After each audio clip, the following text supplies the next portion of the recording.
કેટલાક આપના મત વિસ્તારના દાખલા જેવા પ્રશ્નોને લઈને ગાંધીનગર કૂચ કરી રહ્યા છો, શું બાબત રહી છે, શા માટે રહી છે અને શું આયોજન છે?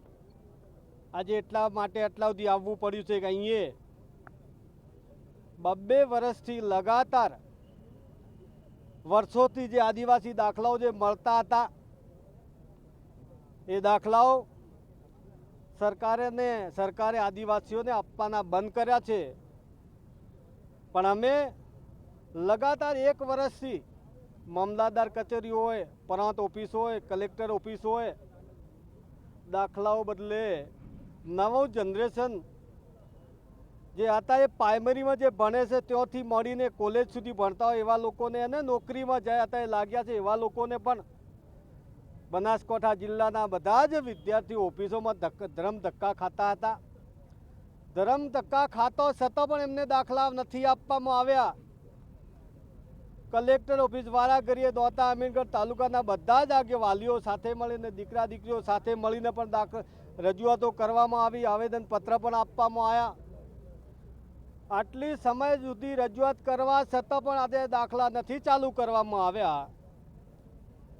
પણ સરકારે એક બાજુ આદિવાસી દીકરા દીકરી ભણે છે એમના દાખલાઓ આદિવાસી શાળાઓમાં અથવા તો ઓફિસો મોંઘવાના ચાલુ રાખ્યા.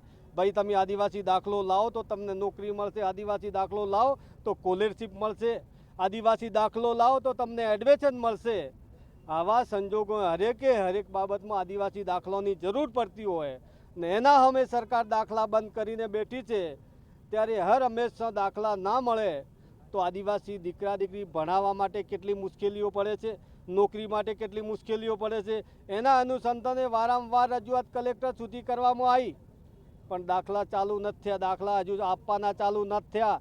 ના છૂટકે આજે આખા જ અમીરગઢના દોતા તાલુકાના બધા જ આગેવાનો ભેગા થઈને વાલીઓ સાથે, દીકરાઓ સાથે, ભણતા વિદ્યાર્થીઓ સાથે ગાંધીનગર સુધી જવાની એક શરમજનક બાબત કહેવાય કે અમને દાખલા માટે આદિવાસીઓને ગાંધીનગર સુધી ભટકવું પડે ને એ સરકારને શરમ આવવી જોઈએ.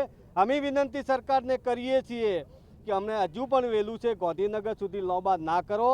વર્ષોથી નવું નથી, વર્ષોથી આદિવાસીઓના આદિજાતિના દાખલા મળતા હતા એ જ રીતે નવું નથી કરવું. જે તે દાખલા મળતા તે આજની તારીખથી આદિવાસીઓને દાખલા ચાલુ કરી દો તો અમને ગાંધીનગર સુધી લાંબુ થવું ના પડે. પણ નહીં ચાલુ કરશે તો અહીંયા અમે નક્કી કર્યું છે, ભલે અત્યારે એટલા છે પણ આગળ જતા કેટલા થાય છે એ આગળનો વિષય છે. પણ 100% અમને ગાંધીનગર સુધી જવું પડે છે અને દાખલાઓ માટે જવું પડે છે. એટલે સરકારને ચેતવણી આપીએ છીએ વહેલામાં વહેલી તકે વર્ષોથી દાખલા જે રીતે રૂટિનમાં મળતા હતા એ રીતે દાખલા ચાલુ કરવા માટે સરકાર પર અપેક્ષા રાખીએ છીએ.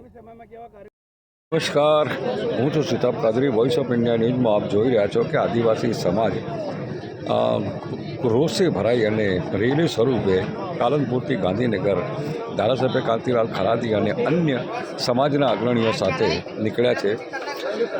સમાજના દીકરાઓને નોકરી મળી છે પણ દાખલા ન મળવાના કારણે ઓર્ડર લેવો મુશ્કેલ બન્યો છે. અવારનવાર રજૂઆતો કરવા છતાં પણ સરકાર અમારું કંઈ સાંભળતી નથી. એટલે ન છૂટકે આજે અમે પાલનપુરથી ગાંધીનગર પદયાત્રા યોજવાનું નક્કી કર્યું છે. આ એક શરમજનક ને દુઃખદ ઘટના છે કે એક દાખલા માટે અમારે આદિવાસી સમાજને. કાંતિલાલ માજીરાણા, બનાસકાંઠા જિલ્લા સામાજિક આગેવાન છું. આજે અમે અહીંયા અમારો આ જે કાર્યક્રમ છે પગપાળા યાત્રા સરકાર સામે અવાજ ઉઠાવવા માટેનો, એ સમગ્ર આદિવાસી સમાજને લઈ અને અમે આજે જે નીકળ્યા છીએ. અમારા આદિવાસી સમાજના જે દાખલાઓ નીકળવામાં તકલીફ પડે છે અને જે દાખલા નીકળ્યા છે એનું પણ આજે જે નોકરીઓ જે છે એ નોકરીઓ પણ એની અધ્યર ચાલશે. સરકાર અમને આદિવાસી તરીકે સ્વીકારતી નથી. 1950 પહેલાંનો એવિડન્સ માગે છે. એ એવિડન્સ અમારા સમાજ અભણ અને ગરીબ હોવાથી જે તે સમયમાં અંદર નોંધાઈ શકે ન હોવાથી એવિડન્સ મળી શકતો નથી. અને ધારો કે એવિડન્સ હોય તો પણ એ સમયની અતિવૃષ્ટિ અને અનાવૃષ્ટિના કારણે એ સમગ્ર એવિડન્સો નાશ થઈ ગયેલા છે. અમને સરકાર અમને એમ કેમ રીતે કોઈપણ રીતે આદિવાસીને ખતમ કરવા માટે અમારા અસ્તિત્વ અને અસ્મિતાનો સવાલ ખડો થઈ રહ્યો છે. અમે આજે અવાજ ઉઠાવવા માટે અને સરકારશ્રીનું ધ્યાન દોરવા માટે અમે આજે પાલનપુરથી ગાંધીનગર સુધી ગાંધી ચિંતા માર્ગે અમે આજે રેલી કરાવી છીએ. અને અમને 100% વિશ્વાસ છે કે સરકાર અમને કોઈ પણ એમ કેમ રીતે અમને અમારો અસ્તિત્વ અને અસ્મિતા ખતમ કરવા માટેની ષડયંત્ર ચાલી રહ્યું છે. અમને નોકરીમાંથી વંચિત રાખવા માટેનું એક કાવતરું છે. આ કાવતરાને નિષ્ફળ બનાવવા માટે અને અમારા હક અધિકાર અને અવાજ ઉઠાવવા માટે અમે આજે પાન પરથી ગાંધીનગર સુધી પગપાળા